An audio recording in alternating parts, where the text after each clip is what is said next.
Welcome back to Clearview Today with Dr. Shah, the daily show that engages mind and heart for the gospel of Jesus Christ. You can visit us online at clearviewtodayshow.com, or if you have any questions or suggestions for new topics, send us a text to 252-582-5028. That's right, and if today's your first time ever visiting us here on the Clearview Today show, we want to welcome you, let you know exactly who's talking to you today. Dr.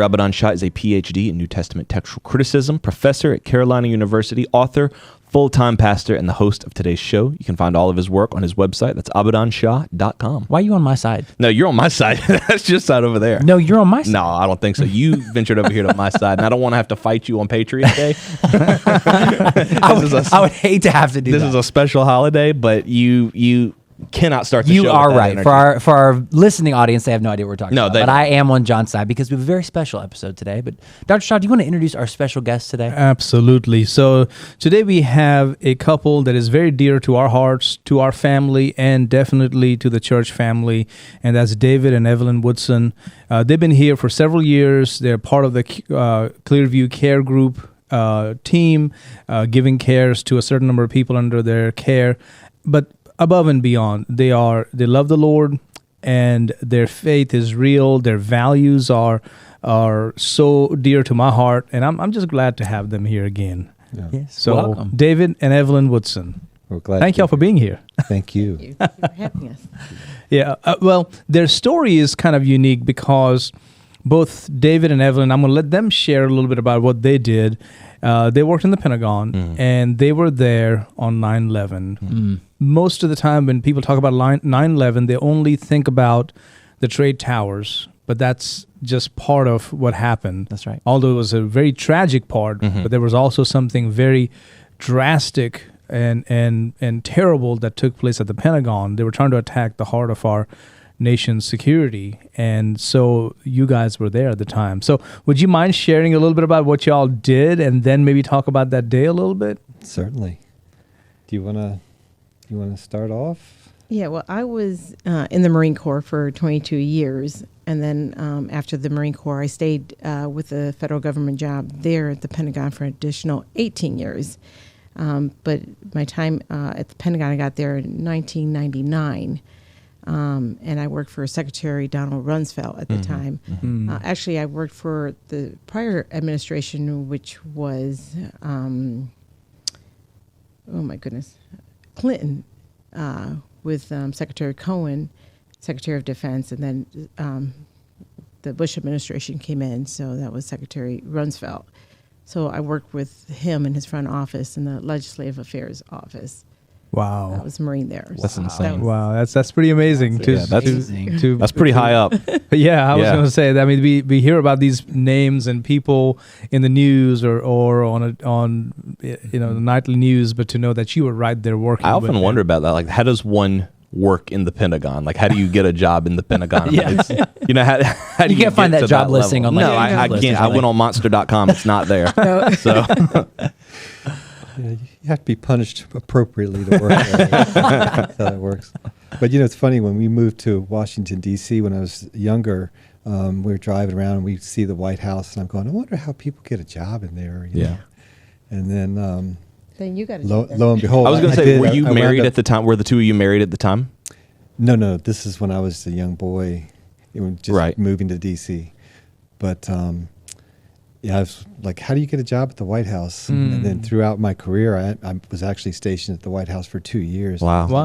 So this is how you do it. That's how you do it. That's And it was incredible. a punishment because it's an interesting job, but it is very demanding. Wow. Did you both? Because you worked at the Pentagon as well. I did. By the time of September 11th, you were in the Pentagon as well. Yes. Did the two of you apply separately? I mean, I yes. assume you did, but you just kind of both ended up, or did you plan like, let's both try to work at the Pentagon No, together? we both just ended up I there. understand. Okay. Wow. And that's where we met.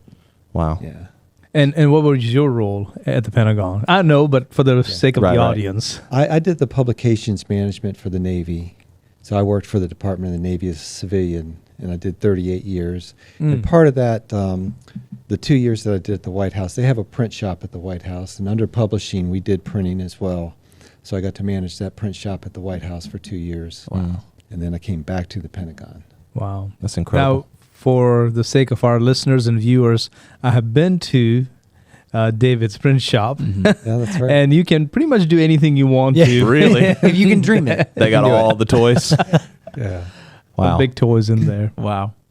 What was life like working at the Pentagon prior to 9/11? Just kind of normal day going into work. What is that like? What does a day in the life of the Pentagon look like? Well, first you got to commute through that DC traffic to Oof. get there, Oh, and I that bet was that's always fun. fun. Yeah.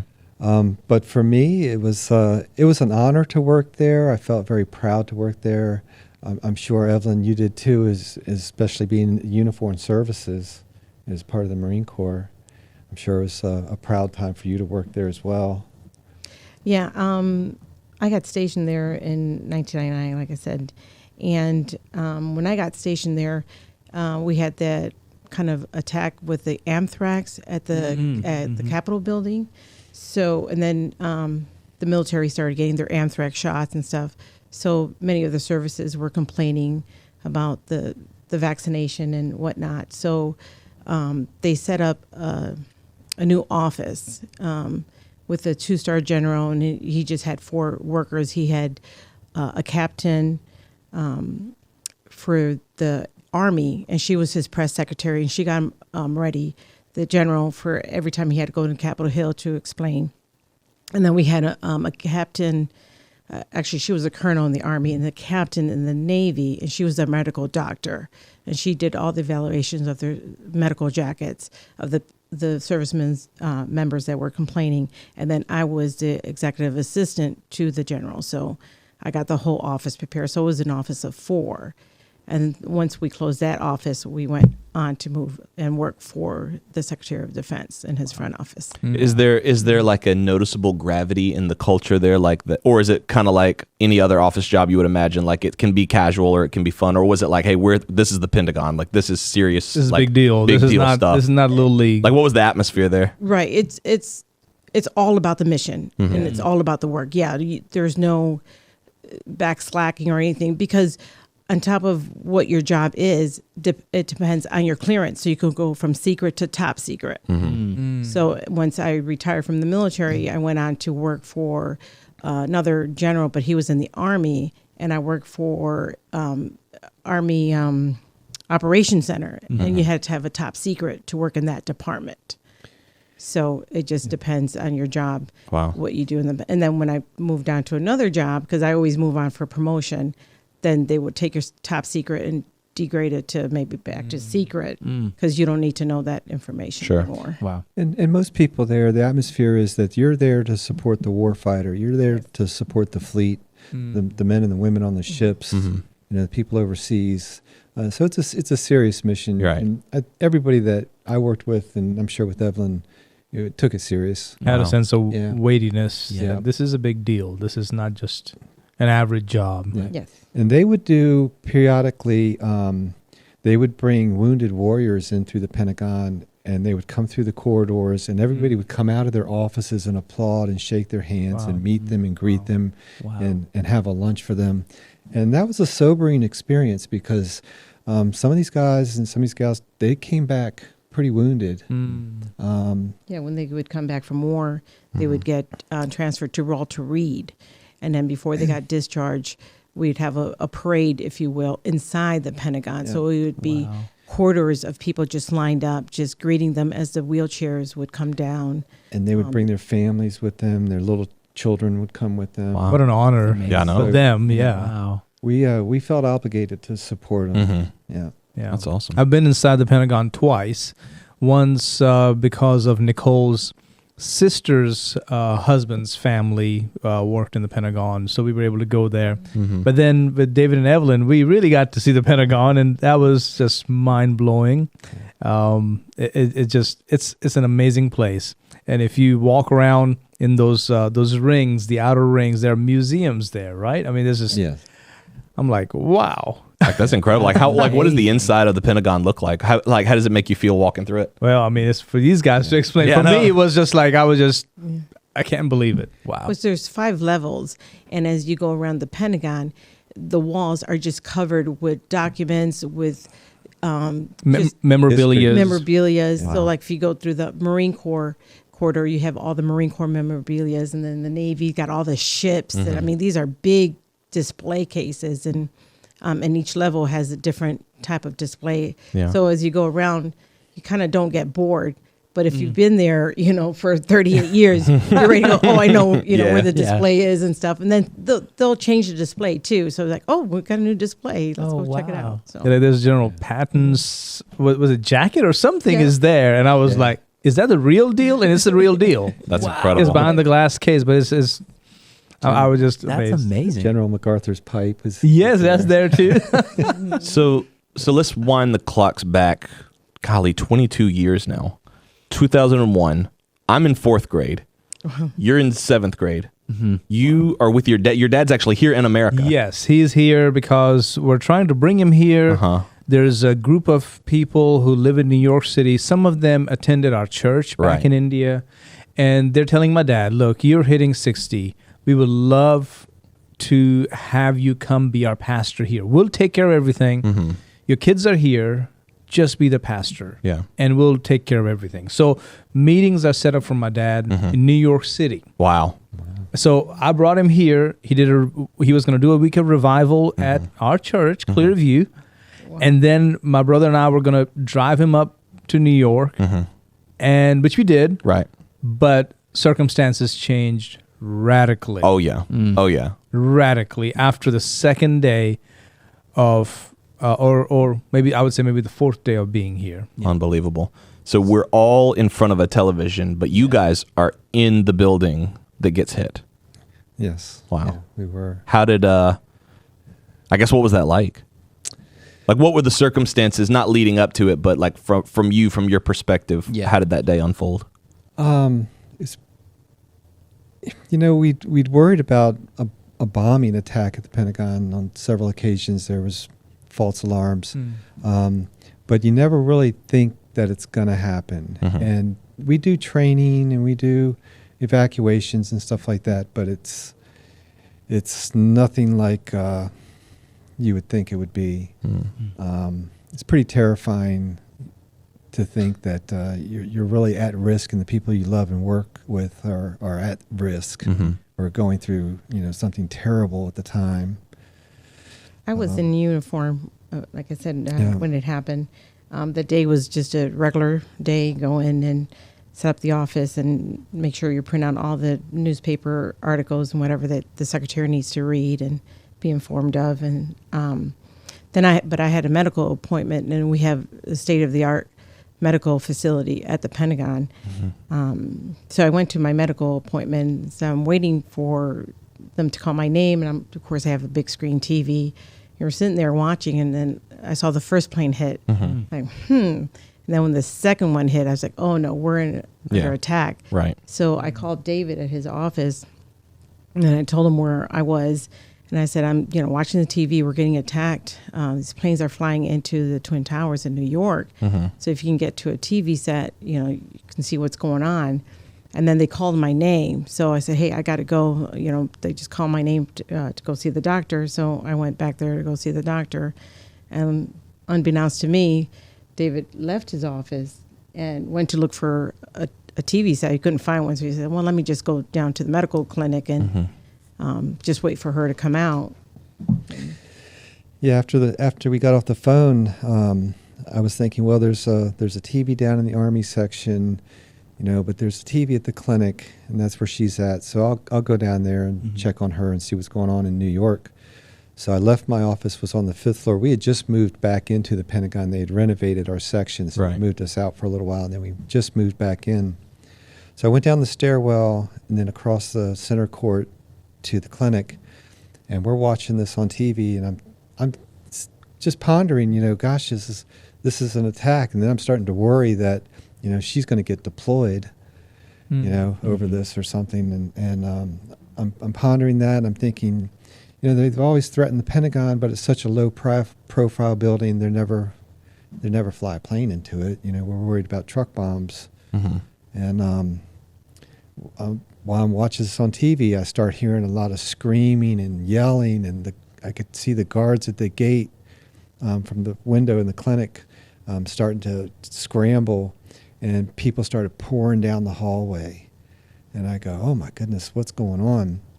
The guard came in and said, a bomb. We've been attacked. There's a bomb that went off. We're evacuating the building because I guess they didn't know it was a plane. And that Did was. you hear a sound? Did you Yeah, I was hear gonna a say, could you commotion? feel it? I didn't hear anything. So I big. didn't hear the you sound. can't hear the other side of the Pentagon. Just when the voices of the people in the hallway that were coming out from Wow. around the outer corridor. How far had you wandered from your office at the time? It's a Pentagon shape, Sure. so I'm like two sides over. So you were a good distance a away good from your distance office. away. Okay. Yeah. Okay. How close was your office to the impact? When we exited the building, there's a corner this way, and then my office was on that side. Because when we exited, I waited around. Everybody was evacuating the clinic, and she wasn't coming out. And I was getting worried. Mm-hmm. Yeah. Went back there, and she's scrambling to get her clothes to go. She was having her exam done. She's getting her shoes. She's carrying her shoes and everything. I said, we got to get out of here. We exited the building, and I could see smoke from around the corner of the building. So I started counting windows and going up, and I'm thinking, that's my office up there. Gosh. And there was a big round hole in the building, bunch of debris on the ground, and flames were just pouring out like Wow. a cannon. They were just shooting out, and people were still coming out of the building, just storming out of the building. And I got a phone call, and it was my sister, and she says, "Are you guys okay?" And I said, "Yeah, we're fine. We're fine. We're leaving the Pentagon now." And then my phone cut off, and people started running up to me going, "Can I use your phone? Mine's not working." So they tried to use my phone again, and it didn't work. The communications were down. But it buckled your conference room, and It it did. took part of your office out as Yeah. well. So your office So- was damaged in the impact. Yes, my office was on the 5th floor. The plane came in on the 2nd floor, which took out the 1st and part of the 3rd. But there's a seam in the building, so part of the floor came down, but it held in place while the people in my office were able to escape in a certain direction, and they were able to get out. Okay. But it was terrifying. I was Oh, thinking, sure. what's going on? And then there was so much flame. I didn't know if it was going up, but it was definitely pouring out of the building. And then in a few minutes, that part crumbled and it all fell in. And when you see pictures, it's typically already Yeah. come down. Yeah, yeah. But it was still intact. It was just a round hole in that building for a short period of time, and then as then we're it pouring collapsed. out, we're just mesmerized. We don't know what the heck is going on. We right. see all this smoke and stuff. Then we hear the guards coming. Hey, you guys got to disperse because there's another plane on its way. They say it's Wow. going to go toward the White House. So it's like, where we got to disperse? But we were already in the parking lot Yeah. of. Yeah. And for some reason that day, I just happened to have my keys and my phone on me, which I never, I come in, I throw those on my desk, and they Right. stay there till I'm ready to leave. But I had them both with me. So we got in the car and we drove to the other side of the building, and we got a really good look at what was going on. And then I knew that was my office. Wow. And we couldn't call in. They have a thing that they call it mustering. When you are, supposed to be accounted for, you're supposed to muster. You're supposed to call in and say, "I'm here, I'm accounted for." She couldn't call in. I couldn't call in. So everybody was trying to call. Yeah. So all the wavelength, if Yeah. you will, the Communication. communication was Overwhelmed. just, Just was jammed. just shut down. Did you see your office collapse? Were you there when it collapsed, or did it happen later after you left? It happened after we left. Okay. Yeah. Wow. Unbelievable. But we were, then, we started hearing the reports on the radio about this other plane, what was going on in New York, now the Pentagon. And they didn't know what else. Everything was grounded. I'm sure. Were you in New York? You were in New York? No, at that time? I was in Henderson at You the were in time. Henderson? We ended up going to New York still to meet because some of the families who were associated with that church plant actually died. Oh. So my dad still wanted to go and meet with some of the people that he knew Yeah. and give them comfort. But the whole plan of starting a church sort of was Sort of went dropped away. at that Mhm. point. Yeah. And we all knew that this is it. But we went. We went at the end of that week. And in fact, we were supposed to put my dad on a train to send him up north, because at the time we were like, hey, this is easy.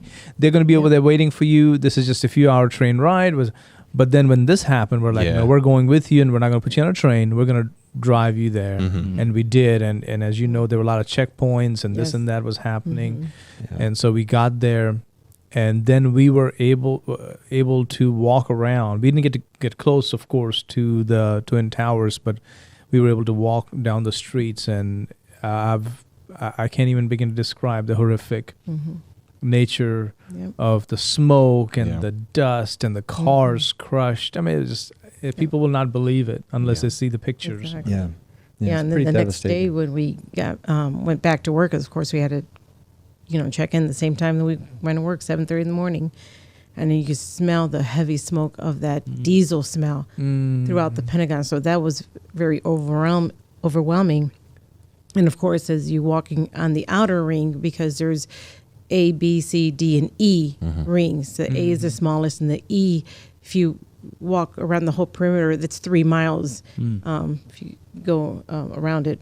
So you usually have walkers in the lunchtime just walking around. But you can see the outside courtyard that's there, and that's where they laid all the bodies, where you saw the bodies in the morning. And then as I'm watching there, I'm like, wow, he just couldn't believe all the, the white bags that they had him in, and they were still looking for body parts, just, to try and make amends, and went to the office and make sure everything was doing okay. And it's like a nightmare that keeps going. So you were back in, both of y'all were back in the next day. Next day. Wow. Very next day. I've often wondered about that, because the Pentagon can't just shut down. Right. You can't take the day off with something like the Pentagon, but then how to go about your daily routine 24 hours after something like this, where the like you said, the paramedics and all the emergency responders are still working, still trying to do this, and you're having to carry on. Right. Yeah, we were able to be accounted for that afternoon, and then we were to report back in the morning. We didn't know to what. Yeah. I was reassigned. Of course, she was in the military at the time, so her assignments just continued on. But yeah, we were reassigned to start setting up for the offices that had been hit, that they could continue to do their job. We started collecting computers from out of closets everywhere, tables. We found rooms that we could set stuff up, start getting back into networks. We accounting for documentation in that area. They sealed that area off. We had to go talk to security forces about what was in our areas. It was pretty crazy. And then, of course, there was recovery efforts. They were, bringing people out that had been killed. Yeah. And trying to get accountable for the people that were gone. Because then the next day we had President Bush Jr., if you will, did a memorial service. And I stayed back in my office. It was right outside my window. And you see all the, families coming out, and they're still trying to get accountable. And then they had more of an accurate count of the people that were in the plane and how much were in the Pentagon. So they're scrolling up names and stuff. And one of the secretaries that was there with me, she goes, "Oh, there's your friend." I'm looking out the window. I'm like, "Where? I don't see him." And she goes, "Oh, no, he passed away. That's his name." Like, I had not a clue that he died. And when I first got to the Pentagon, he looked like Santa Claus, because he had white hair and a big beard. And James Lynch. James Lynch. Yeah. And he would give out this, the hard, I can't pronounce it. Oh, the caramel. The caramel. Wadsworth or something. Wadsworth candy. Candy, So everybody, call him the Candy Man, because he'd always, as I walked by his office, he'd say hi to me, and I never knew his name. I always call him Santa Claus, there's Candy Man, and he always give me the candy and wish me a good day and stuff. And I had not a clue that he passed away, because when I wasn't at my office and he would make his rounds of who he liked, I would find that piece of candy on my desk. And I'm like, wow. Candy Man was here. I missed him today. Wow. And sure enough, the next day when I came to work, he had left that candy. Oh, he had left it. Yeah, before the attack. Wow. Do you still have it? Yeah, in fact, I still have it. Oh, did you bring it? Yeah. Oh, wow. I saved it. Look how old it is. Oh, that's so special. Yep, I sure did. Oh, I saved wow. the last piece of candy that was left. That's on amazing. That is Wow. That is incredible. amazing. Yeah. That's I got awesome. Yeah. I was Oh, like, man. oh, you must still have it at your house somewhere. Yes. Well, you still reach in your pocket. I was Wow. Wow. Yes. wow. That's amazing. incredible. Will you hold it up for the camera just so they can see it? Yeah, look That's at that. really cool. Look at That's that. a lifelong treasure. Yeah. Yeah. And sometimes I have a sweet tooth, but I will never eat this. Yeah. Yeah, you can't eat that one. Wow. My finger in a bowl of sugar before I eat this. Yeah, Dr. Shah, I know you, of course, and your father were both Christians at the time. Were you guys Christian at the time of the attack? Oh, how did, absolutely. How did that impact y'all's faith? You know, I mean, obviously you're still Christians. It didn't shake or break your faith completely, but how did you reconcile something so terrible with your faith at the time? Yeah, from me, even though I was not directly involved in any way with what took place in New York or Washington D.C. or even in Pennsylvania, but it was a tough time. It was a tough time. The uncertainty in our nation, the sense of fear, trepidation, you could just see that in the eyes of people. And churches, the next Sunday, they were full. Unfortunately, they became empty because we were not prepared for them. Right. But we saw people searching, looking for God, looking for hope, looking for answers. And it's unfortunate, but I don't think we need a tragedy for this to happen. Right. And I hope in the future we'll be prepared for that. But knowing that God is in control, that's what I kept preaching to our people. God is in control. Something is happening. Pray for our leaders. Pray for our military. Pray for our armed forces. Pray that God will protect us. Psalm 91 is the one psalm that continually that I shared with people. Psalm 91 says, "He who dwells in the secret place of the Most High shall abide under the shadow of the Almighty." And that's such a peaceful, peace-giving psalm, scripture to me. Yeah. Yeah. Well, I know one lesson I learned is, I know God was in control, but it also taught me that, beliefs have consequences. Yes. And the belief system behind what happened Yes. That's is pure evil. That's right. Absolutely. Exactly right. And that you need to know what you believe and know that it's the truth. And Christianity is founded upon the truth. Absolutely. Absolutely. Ted Moy is a friend of mine and a co-worker of mine. He was a Christian. He perished. He was 2 floors below me. And it had crossed my mind to go down to his office because he was working for the Army. He did for the Army what I did for the Navy. And there was a TV in his section. And I'm thinking, I don't know what kept me from going there and going to where Evelyn was at. But it also taught me life is precious. And, Very much. God has his reasons for things. And he took Ted. And it was right after his anniversary. He had bought his wife a red sweater. And he was going to go home that night, have dinner with his wife, and give her the gift. And he never got home. So she opened the gift when he wasn't there. And that's what it was. Wow. But Yeah, because you have to understand that the Pentagon had different sections. So when the plane hit, it hit the Army section. I was in the other side where the Joint Chiefs of Staff is Right. and the Secretary of Defense. So you got to understand that the Pentagon is so enormous. You have, at the time when we worked there was over 33,000 people working at the Pentagon. Incredible. So it's so when the impact hit, you didn't hear anything because you're all the way on the other side. Sure. You may as well be on the other side of a town. Exactly. Yeah. I mean, this is our Vance County is 35 to Right. 39,000 people. Imagine the entire county. Yeah. in Working at the Working at Pentagon, the Pentagon. every day. Wow, Yeah. that's amazing. Insane. Wow. Exactly. So thank you guys so much for sharing your perspective, for sharing. I mean, we were talking about it before the episode, but nobody can share the story that the two of you have. So we are grateful not only to have you on the episode today, but to have you as part of our church family. We love you very much. Thank you so much for being If here you're ever today. in the Pentagon or need information on how to take a tour, contact us and we can help you Absolutely. get a I tour. would love 'cause that. The nice memorial that they built, Yes. they have 184 memorial, and it's like a little curved wall like this with the water running underneath with the person's name on it, and the water is lit up at nighttime. But if you were a victim of the jetliner, if you were a passenger, your name is facing the sky because that's where you perish. If you were in the Pentagon, your name, when you read your name, it's facing the Pentagon.